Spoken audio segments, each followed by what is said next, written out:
Hi, and welcome to the Long Range Shooting and Custom Rifle Building podcast presented by Wolf Precision Incorporated, where we learn about and share long range shooting and custom rifle building. I am your host, Jamie Dotson, and welcome to the show.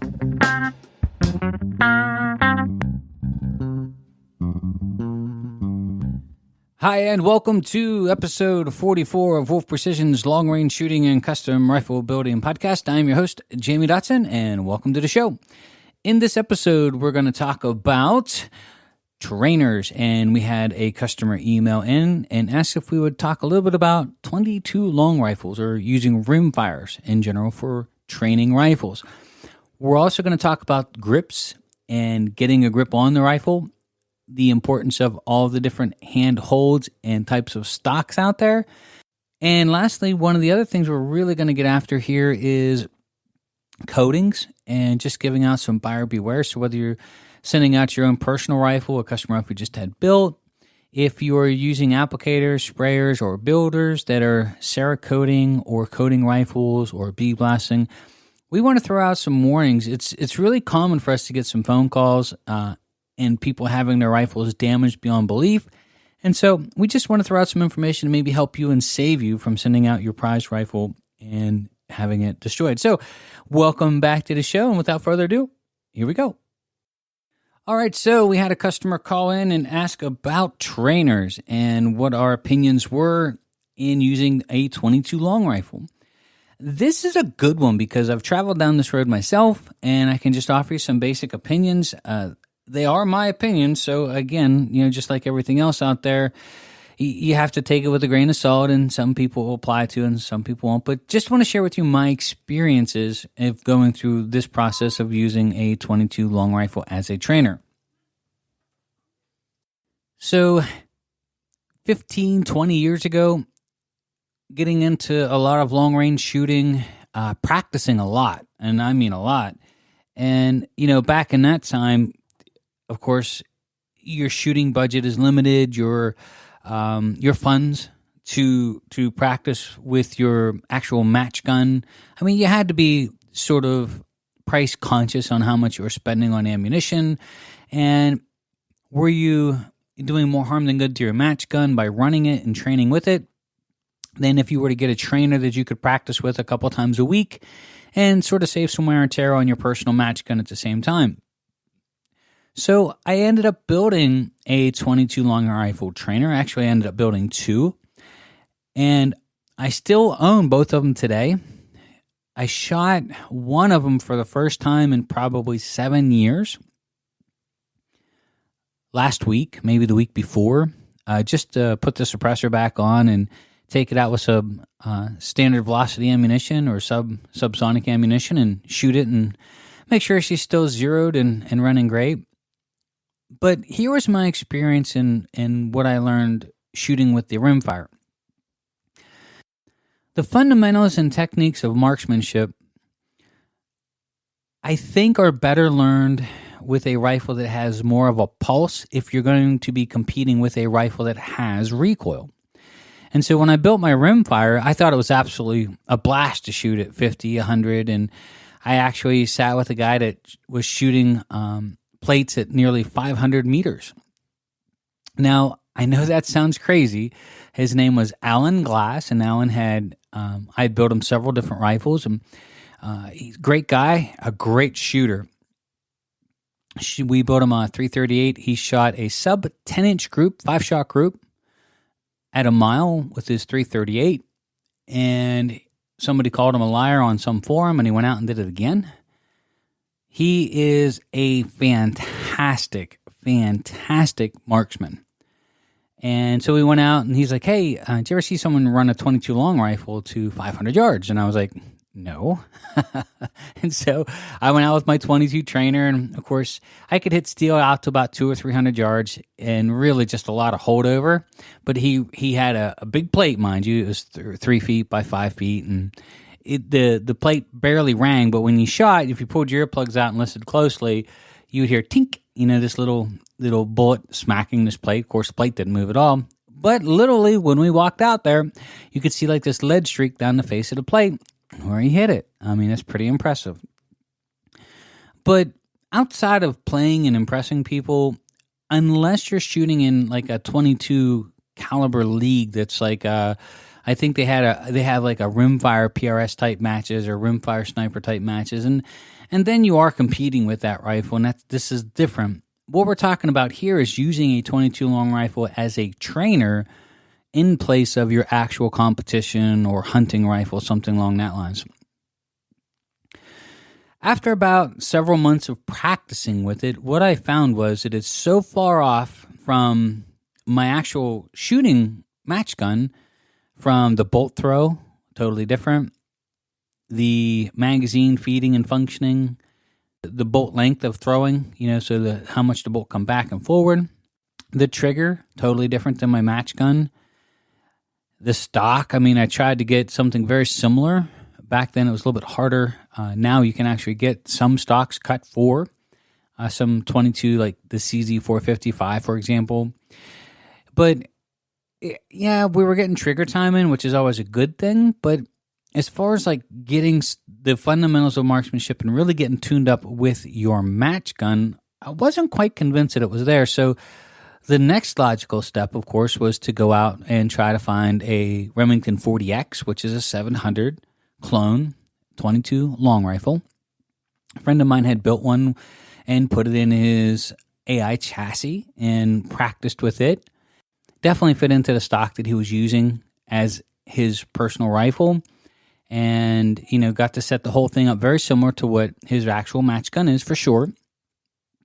But what it did lack was what happens when you pull the trigger. So you didn't have any recoil. I mean, the guns weigh 14, 15 pounds, and in a 22 long rifle, it's not even moving. It's just click and pow, and the little round goes downrange and hits something.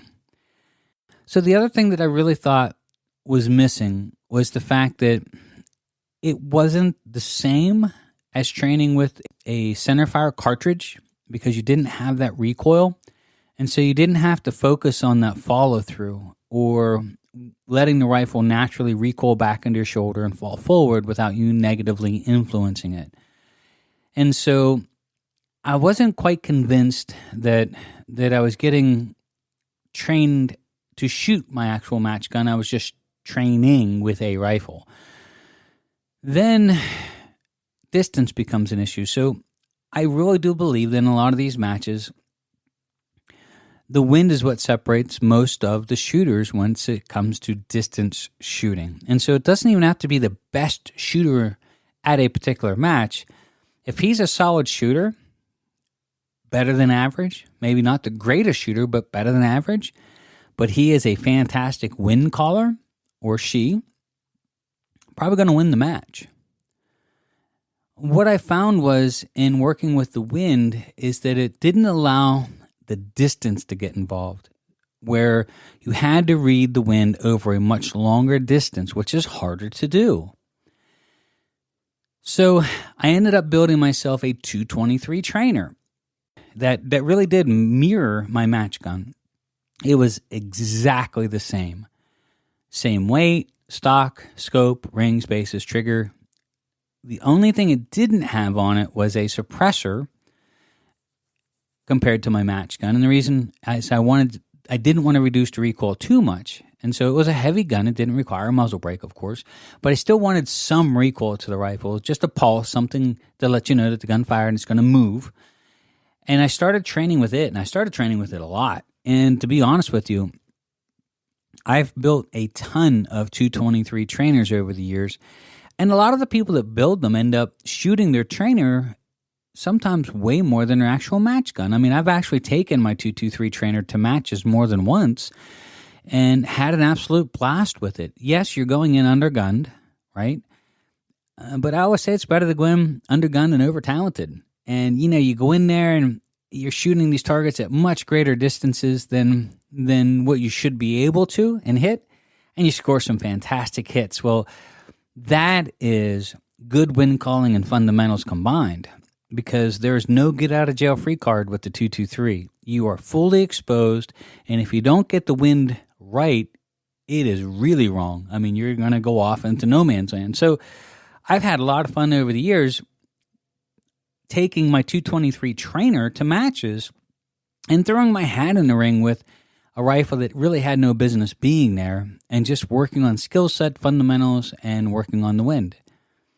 So when you get to the 22 long rifle and go back to the question that was being asked as a trainer or a rimfire as a trainer, for me personally, if I was looking at the trainer as something that I was going to use in a match, like a 22 long rifle PRS or tactical match, short range tactical sniper match, whatever they were calling them, then yeah, I mean, I would have no problem doing it. I think that would be a lot of fun. In a lot of the areas that don't have the distance or the ranges like we do around here, where they have to make the targets much smaller and they might be limited to 300 yards. So we'll just, we'll make it all 22 long rifle, really small targets, and make it really challenging.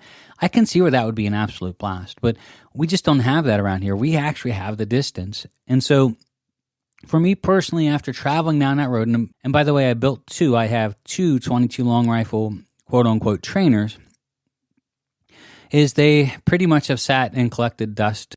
I mean, I took one out, like I said, a couple weeks ago just to shoot it and zero it and make sure everything was still working good, because I thought maybe I'll go out and whack some little critters with it and get some dust knocked off of it. But outside of just going out and zeroing it, that was the first time I shot it in forever. And you know what surprised me? Now, I did put a suppressor on it because I think I might go out and shoot some little critters with it, but I went right back after I fired the first 3 or 4 rounds through it, like no recoil whatsoever, none, zero zip. The rifle doesn't move. You can literally watch the lead ball rise and fall on your scope. And that was one of those things that was sort of ruled it out for me as an actual trainer, because I want that recoil to at least bump me so I know what that's supposed to feel like. So the school rifles came about for the long-range shooting school. They were 223s for nearly a decade. And it was quite a hard sell for a while. You'd go to a gun show and you'd be saying, yeah, we have a long-range shooting school here in Somerset, Pennsylvania. And they're like, wow, how far do you shoot out to? And we're like, we shoot out to 1,000 yards. And they're like, well, what calibers are the school rifles in? And I'm like, 223. And things get really quiet for a minute. And they're like, at 1,000 yards? Yeah. We'd have guys who say, hey, my buddy at work is like really busting my stones going to a long-range shooting school using a school rifle and shooting 223s. 223s don't shoot that far. Well, yeah, they do. And one of the things that we learned at the shooting school, not to give away any secrets, but the 223s reduced the recoil enough to take the big hop out so we could focus on teaching them not just how to follow through a rifle, but also how to self-spot. And what we learned at the school, too, was because the 223 in the shooter's minds has no advantage ballistically to the wind, they really work hard to get it right. So you take a guy shooting a 338 at the school, and I've seen this, so it's not me saying hypothetical. I've watched this on the firing line where we had 2 custom 338s on the firing line, and we had 4 or 5 of the school rifles and 223, then a mix of other calibers, of course. And we had gallon water jugs representing varmints besides the steel at 900 and 1,000 yards. So we put some gallon water jugs out there as food coloring, and you hit them, they blow up. It's a lot of fun, but there are some things you have to do before you're allowed to shoot at a jug, so we make it sort of a little challenging, and then getting some shots at the water jugs is sort of the reward. And the 223s broke all of them. It was a June or July class, and I remember listening to the guys with the 338s, like, here's what they were saying. Just hold a little left, a little more left. Just hold on the left edge.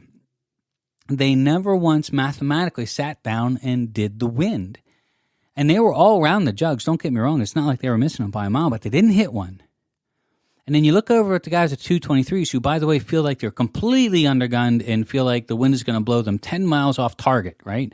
And so they put so much pressure on themselves to get it right because of that sensation that, hey, the wind's going to push this a lot more than a 338, so we better make sure we get this right. They would do the math, they would take the measurements, and the round would go up and go down, and whack, they'd hit a jug.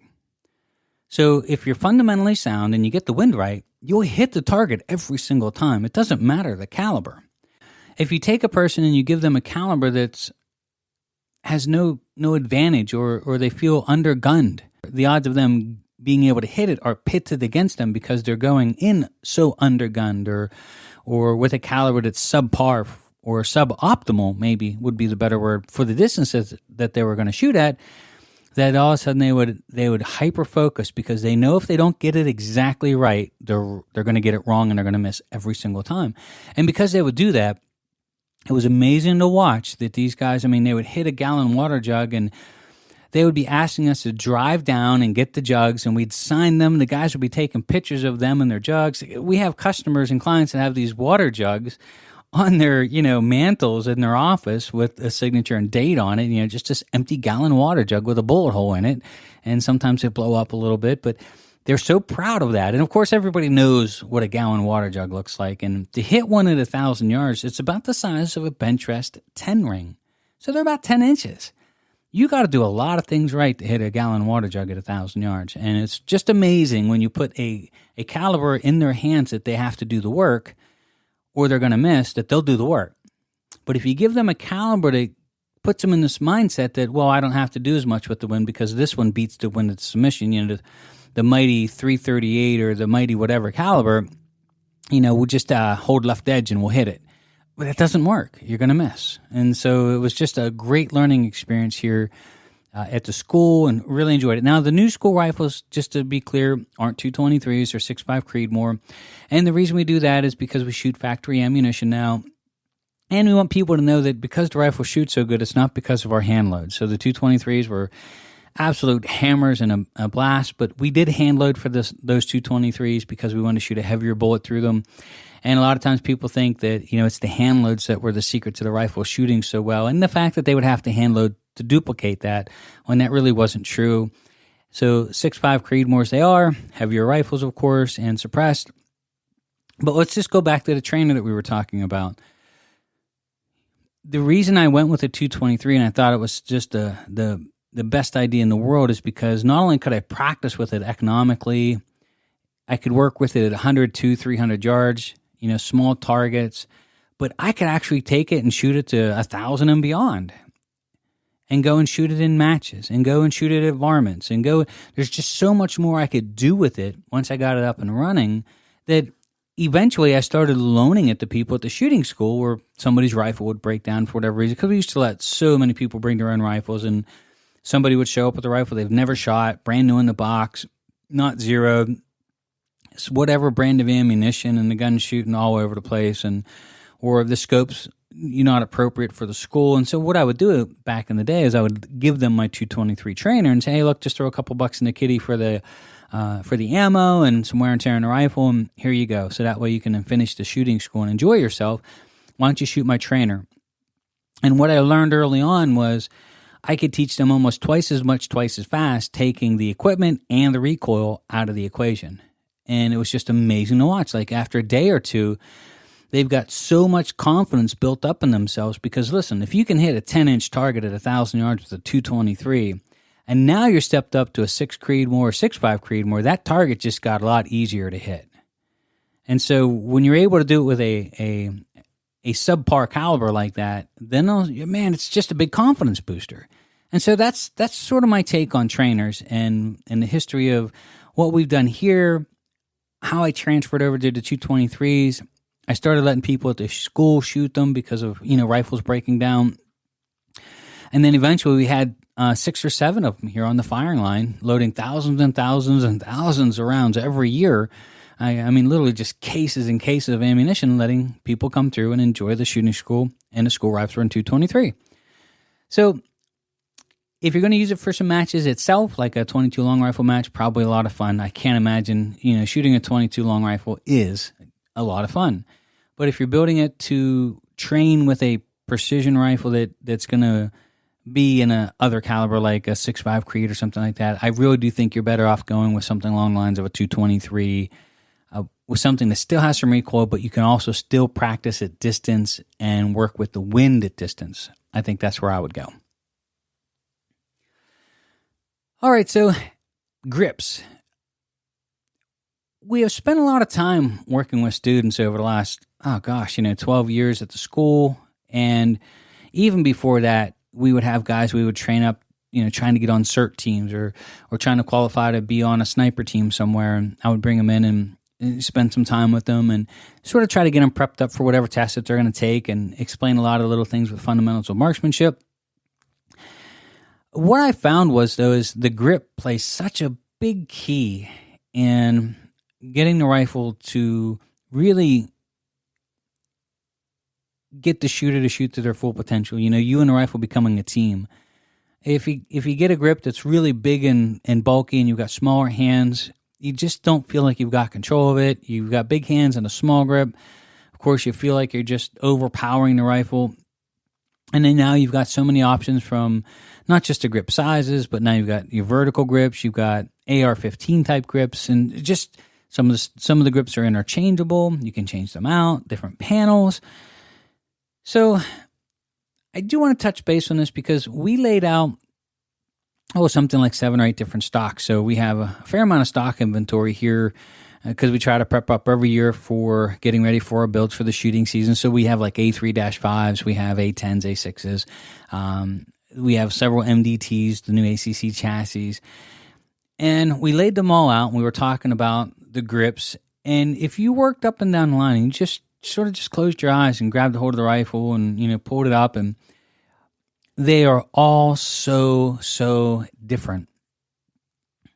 And I think the hardest part that we struggle with here is, customers are asking our opinion. Hey, if I build the Pursuit, or which is a Macmillan Game Warden, or if I build one with an A3, or what stock should I use? Which tactical stock should I use? Which one do you like? We get this a lot, and I try to offer opinions on what I like, and I try to really be careful that I don't have them build my rifle. For example, like I don't want them to build what I like to shoot. I want them to build what they want to shoot and what they're thinking they want. I just want to sort of offer some guidance in picking out some of the components and giving some opinions. So the hardest part is when we start talking about grips and trying to paint a picture in your head the difference between an A3 and a Warden, or which the old J. Allen, which I think MDT is going to start producing the J700 soon, or something similar to it. I think they purchased it. They're really different animals, and we've learned with instructors that we've had over the years, with clients that have come through the shooting school several times, is they'll build a particular rifle, and when they come to the school, it's really cool because you get to try different stocks of other people, of other clients, and hey, this guy's got this new stock, and all of a sudden they bump into a stock where they grab it, they pull it up their shoulder, and they're like, oh my gosh, wow, that feels great. What kind of stock is this? And a lot of times it had to do with not just how it fit into the shoulder and not just how the cheek piece was, but the last missing piece was that grip. It was that magic connection that was like, bang, it now feels like it's part of your body. It's an extension of your body. You feel like you're now a team. That's the hardest thing, is trying to mentally describe that, the Game Warden is a little bit thicker in the grip area, maybe a little bit bigger and bulkier, where the A3 is a little bit narrower. The A10 has a trigger closer to the hand for smaller shooters, but you can't really grab it like a vertical grip because there's no like gooseneck back part of it that you can get your hand wrapped around. This is always been an issue. And so we've had customers that, for example, one of our customers that ended up turning into one of our instructors. He's gone through a fair amount of stocks on his hunting rifle. So he went from, he had an AI on his tactical rifle, and then he has a J. Allen, which he loves a lot. And then on his hunting rig, he started off with an A3, and then the Warden came out, and he put the Warden on it, and he's actually back to the A3. And when I asked him, we went back to the range and we're doing some work, is what was the final thing that made that decision? He goes, it's the grip. As soon as I go back to that A3 and I grab hold of that rifle and pull it up, that grip makes all the difference to me. The reason I'm saying all this is when we go to shows and stuff, and hopefully the shows will start coming back around, that we can get out and start sharing some stuff with people. That I'm sort of hopeful for, but we always brought a lot of different stocks because what we're trying to do is get the customers to get their hands on it. I'm not, of course we can showcase the rifles and, this has a suppressor and this is carbon fiber, but we always tried to make sure that we had several different models. That way the customers could feel the difference and pick up the rifle. And you'd be surprised that even at the shows that they were absolutely fascinated. This is the stock that they wanted. And they'd pick it up and they're like, yeah, that's pretty nice. And you hand them another stock that they didn't even think about. And they get it in their hands like, whoa, hey, this is pretty nice. It works really, really well. But the hard part is, and we've sent out some newsletters over the years, and I think we did an article on it once, was it's really hard for the average person to be able to go out and actually find all of these stocks in one place and try them. I mean, I personally don't know any gun store within 500 miles of here that has an A3, an A6, an A10, MDT, ACC. We've got some new stocks coming in from Foundation Stocks, which we're excited to be part of, and one of their hunting stock and a couple of their tactical stocks. We're excited for the new J Allen or the JAE maybe that's coming back from MDT.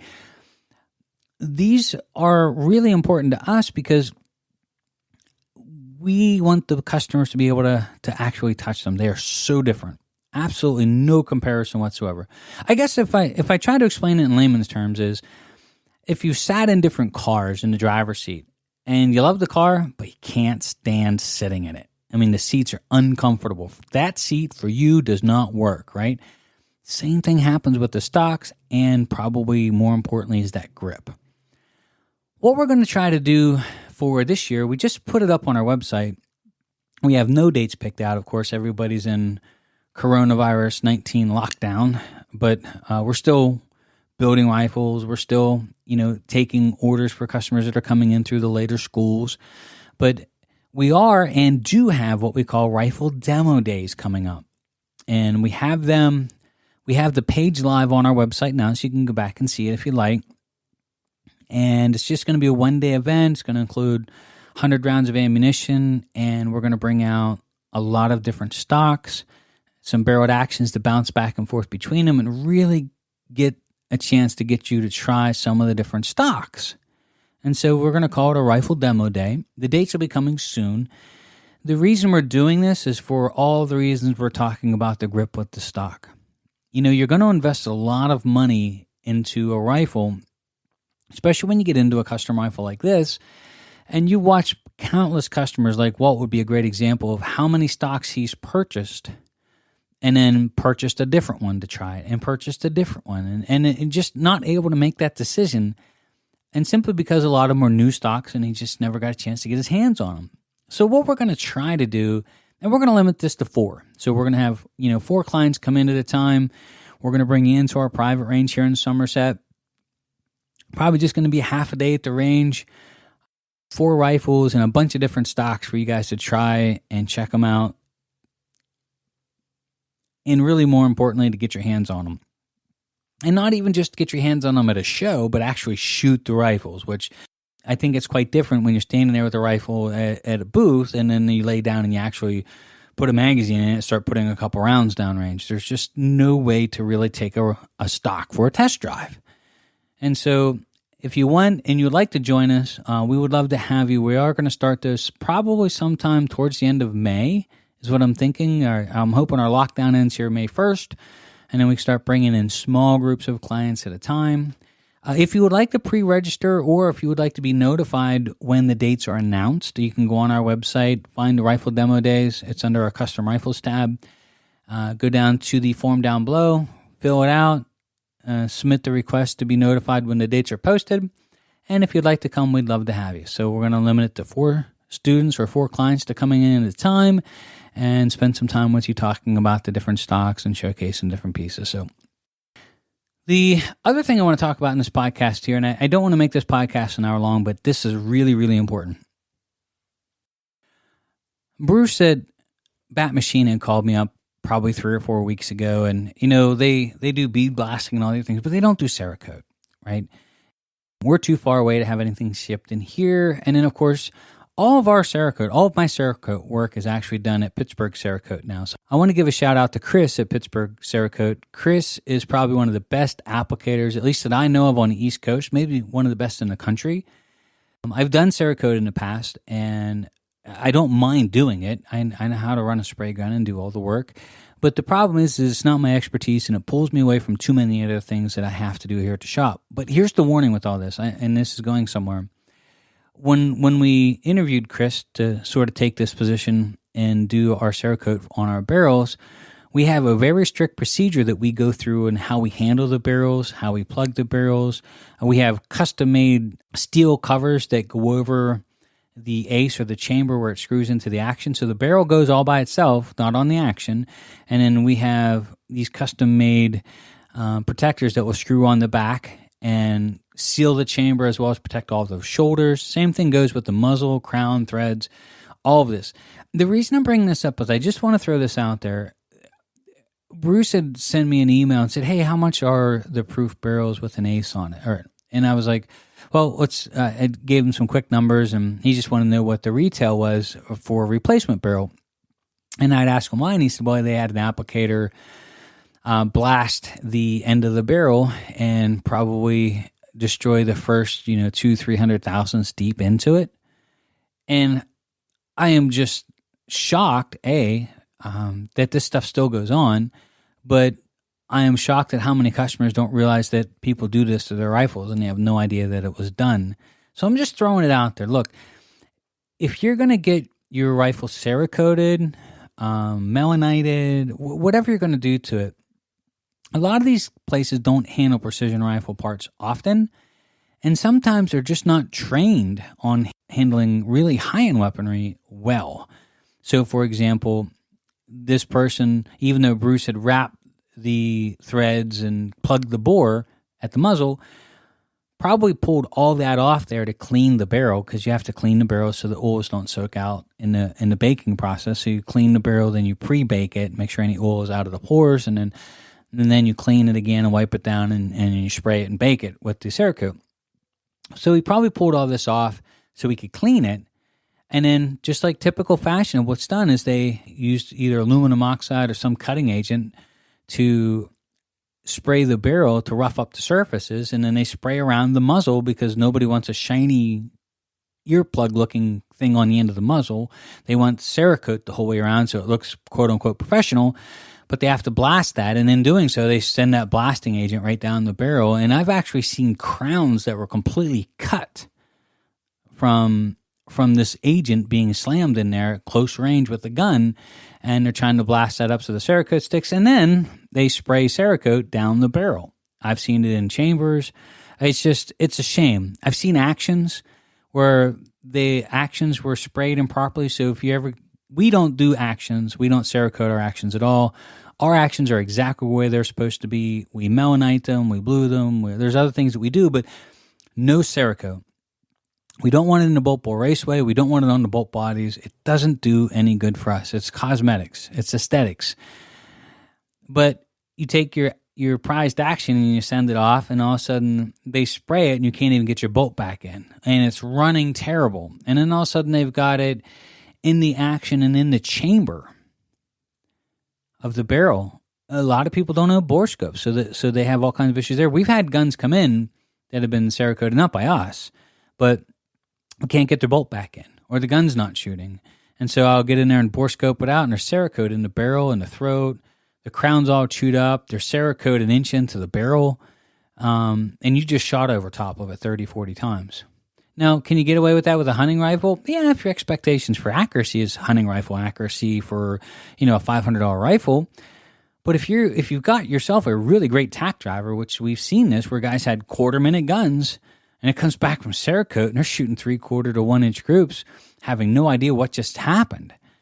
So just a warning about this, especially if you're sending off a prize rifle or one that is expensive or you put a lot of work into, one that's a great shooter. You have to interview that applicator like crazy to make sure that it's being applied both in the way that you want it, as well as the people that made the rifle for you want it. So I don't care if there's a shiny spot around the crown. We plug it for Cerakoting. I don't want any Cerakote in that bore. Same thing with the chamber. That's actually like triple plugged, because we actually plug the chamber, then we have another metal, almost if you consider like a cap that screws onto the ace from the back and locks onto that shoulder, so that no Cerakote gets on the shoulder either. Same thing with the muzzle. We have special caps that we put on the muzzle because you don't want Cerakote or a edge of Cerakote on that 90-degree surface if your muzzle is threaded for like a suppressor, for example.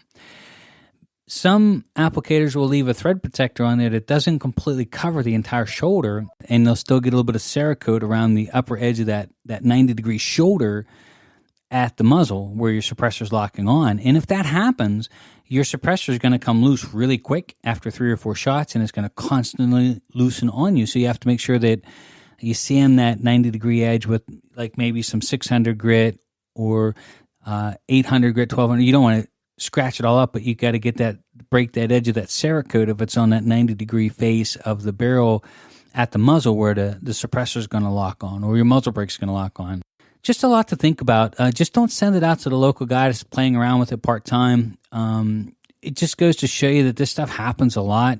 And, we use Pittsburgh Cerakote, so if you need any Cerakote work done, we always recommend them. I mean, I believe that Cerakote even had him come out and do some teaching, or they use a lot of the stuff that he does as an example of what an applicator is capable of doing and how they should run their business. And so Chris is a great guy. You can look him up online if you would like. He does fantastic work. That's why we use him. So if all else fails, just contact Chris, tell him you know me here and that you would like your barrel done like that he does for us, and you'll be in great hands. But just use a word of caution there that you get it in the action. There's just all kinds of stuff that we've seen for customers bringing us rifles that are having issues. Not our rifles, but the customer maybe had it built somewhere else, or it's a factory rifle that all of a sudden stopped shooting. We used to do general gunsmithing, and we would see this stuff all the time. So just a word of caution to throw it out there. So I'd like to thank everybody for taking the time for joining us here. Hopefully the shooting season is going to kick off soon. We've got our rifle demo days that we talked about. We are going to have an advanced long-range shooting school that's going to be a one-day event. That's going to be a really nice. And then for anyone who's attended our shooting school in the past, we are going to do some open range days where 4 students can come in at a time, and if there's particular things that they wanted to work on, we've done this in the past, whether it's getting dope for a rifle or barricades, so on and so forth. We'll have several of those. They are live up on our website, but there are no dates posted as of yet, so we'll have some dates posted up probably May 1st when we get lifted from our restrictions here in the great state of Pennsylvania. But I hope you all are well. I hope everybody's healthy. Hopefully everybody will get back into the swing of things, and we'll get to some level of normalcy soon. So for all you out there listening, thank you so much for joining us. I hope you all are safe, and we really enjoy having you here and tuning into the podcast. So thank you for joining us. My name is Jamie Dotson. I'm your host, and you are listening to the Long Range Shooting and Custom Rifle Building Podcast.